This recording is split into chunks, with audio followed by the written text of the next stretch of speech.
How to Train Your Dragon, the live action remake, just got a trailer because that's something that people asked for apparently. And Hollywood is a snake eating its own tail, making live action remakes faster than they can even make the animated things they're trying to remake in the first place. From what I've seen, reception to this trailer seems like a little bit mixed. Like it looks like a extremely faithful adaptation of the animated movie to the point that Toothless looks identical, and Gerard Butler's back because we can't have things just be how they are. We got to put them in live action, I guess. I think the reception is mostly just like, why? More than anything, which is the same for a lot of the live action remake stuff that we've gotten. But I'd like to take this opportunity to instead complain about a different thing, which is what I think they should be doing instead of doing an adaptation of How to Train Your Dragon, is doing an adaptation of How to Train Your Dragon, the book. Because although, some of the concepts, kind of, and some of the character names are the same from the book as in the animated movie, and I have to say animated movie now instead of movie to clarify what I'm talking about, which is annoying. But although some of the ideas are kind of present in the animated movie, the bulk of this story is, totally different.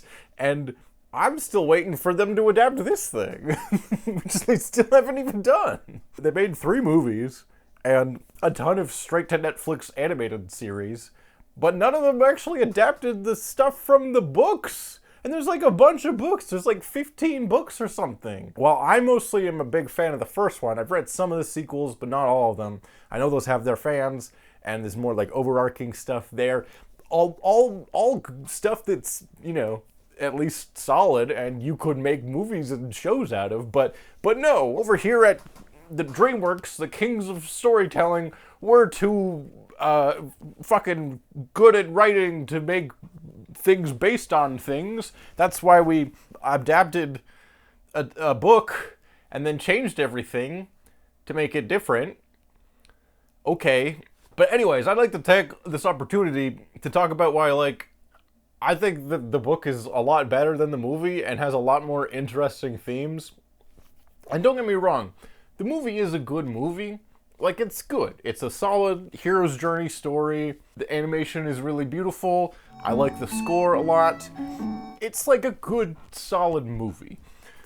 But I think it misses a lot of the nuance and a lot of the really interesting concepts that are in the book in the way that it adapts it. So a lot of the main big changes from the book evolve around a couple key points. Mostly, if you look at it very broadly, of the concept of Hiccup, this Viking kid who is kind of nerdy, doesn't really fit in, and he has to learn to train a dragon, and then he becomes more accepted by his family and his society. If you take it from that broadest explanation of what the story is, yeah, those are pretty similar, but there's a whole bunch of stuff in the book that is totally different in the movie. So the main one is that at the start of the book, they already train dragons. That's already a part of their society. That's already part of Viking society, is they're cool with training dragons. They work with dragons all the time. They do not fight the dragons. They sometimes fight with other Viking tribes who also have dragons, but it's not like Vikings versus dragons at the start. Instead, the book is more about this nerdy Viking kid who doesn't really fit in amongst the other Vikings, befriending Toothless, this runt of the litter, kind of shitty dragon who also doesn't get along with the other dragons and is kind of an outcast in his society, learning to work together and becoming better because of each other. And I think that's a much more interesting story than the very Hollywoodization of nerdy kid who doesn't really fit in, but then he captures the most awesomest dragon ever almost by accident, and then he learns to fly and he becomes the most awesomest Viking of all time, and then he gets to date the hottest girl in school, and just everyone is like, wow, this guy's so awesome, we're gonna uproot our entire society to follow his lead and stuff.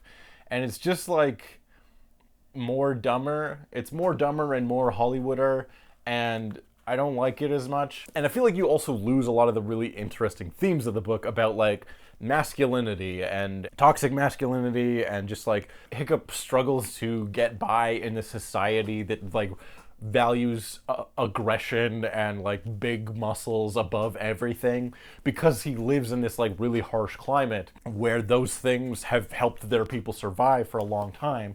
But Hiccup's this weird nerdy kid who likes books and studying the language of the dragons and stuff, and he has to like painstakingly convince the other members of his society and the other members of his family that like there is value in learning the language of the dragons, because then you can communicate with them better, because the whole method of dragon training that is taught in their Viking society is to just yell at a dragon as loud as you can until it submits to you. And like that's worked fairly well for a lot of the big muscular Stog the Vasts and those kind of guys of their world. But for Toothless, who is completely unintimidating, just does not work at all. And he's like, okay, I need to figure out a different approach. And so a huge chunk of the book is like him figuring out how to actually intelligently speak with this dragon, who's an intelligent creature and has its own language, and like how to actually learn how to like negotiate with another being, and how to and slowly over time he starts to like convince some of his friends and some of the other Vikings like that there is value in actually learning through books and reading and study of language and study of culture and stuff to solve problems. All that nuance I feel like is kind of lost in the movies for a couple reasons. One, it does the more wish fulfillment kind of angle with the story, which I get why they kind of went with that for like marketing purposes. Toothless in the movies is like a cool dragon that you would want to own. He's like the super most badass ever. He can fly real good, but he's also kind of cute like a cat. Where Toothless in the books is like kind of shitty and kind of an asshole for a good chunk of it, and like it takes them a while to become friends. But the counter to that, Toothless is actually like a full character and not just like a pet in the book, unlike he is in the movie. So like you get a lot more. There's just more to him. Like he's more nuanced and dynamic. There's also a lot more really interesting like themes of gender and masculinity in the books than there are in the movies. Also, like the tone of the books is very different. It's a lot more satirical and almost more of a comedy. Like, or at least the comedy comes from like the way the world like reacts to stuff and the narration and things like that. Where Toothless's rival, Snotlout, who's his cousin, I think, who's like just the dumb meathead bully archetype, but like literally everyone thinks he's fucking awesome, including his dad. Like Snotlout's like, I'm gonna be king one day, and even though Hiccup is like next in line to the throne, everyone's just like, well, he's much more manly than Hiccup is, so you know, we probably wouldn't stop him from doing that. Even though Snotlout's like a total idiot and would not make a good king or a good leader, because their society only values like strongness and muscliness, very like rigid concepts of masculinity. They think he's the coolest ever, even though he kind of is an asshole and a moron. In the movie, they kind of do something very different with the character of Astrid, who is not a character in the book. I have mixed feelings about this, because on the one hand, the movie kind of ends up being slightly more historically accurate than the book by depicting more female Viking warriors. There's like kind of some in the book, but they're like far in the background. Like Hiccup's mom is around, but she doesn't really like do a whole lot. But with the character of Astrid in the movies, at the start, she's already like the most badass one of any of the teens of the class of like Hiccup and the boys. All the young characters that are like the main characters, she's like the most badass of any of them right away, and she's completely unimpressed by Snotlout or any of the other boys that are like trying to show off and be cool. And it also shifts the focus from everything that Hiccup's doing of trying to like prove to his dad and prove to himself that he has worth and that he has value, and that his way of like thinking about a problem rather than just punching it is like actually the way to go. Instead of that, it's more about him like just trying to win over the girl that he has a crush on. And I feel like a lot of the movie is kind of about that. And yeah, I know there is all the other stuff. It is also about him like trying to win respect from his dad and all that stuff. But the romance takes up like a good chunk of the screen time. And I feel like it's that like Hollywood thing where like I don't know that there's really that much about Hiccup that is that interesting outside of the fact that he owns this cool dragon. Would Astrid really fall in love with him if they didn't go on an adventure together where he had the coolest dragon of all time and like they flew around on the dragon? And you know, would she care about him?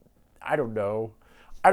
My point is it gets in the way of the like interesting stuff with Hiccup and like the Viking society as a whole. Because instead of it being this like satirical critique of toxic masculinity, there's already like a girl who's like the most badass of anyone and is completely unimpressed by anyone whose whole thing is that they're super masculine and also stupid. Where in the book, that's the entire thing that Hiccup has to fight against, is that society just completely does not value anything outside of just pure stereotypical masculinity. Snotlow never feels like a real rival to Hiccup in the movie because he's never treated as anything other than just a dumb idiot, which he is in the book, but everyone around him doesn't see that.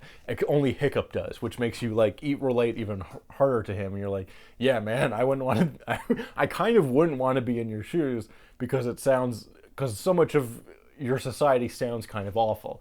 Like, that's another thing. So in the movies, there's like a line at one point where they're like, oh, this is the Isle of Burke, and it rains 100 months of the year, and it snows the other 12.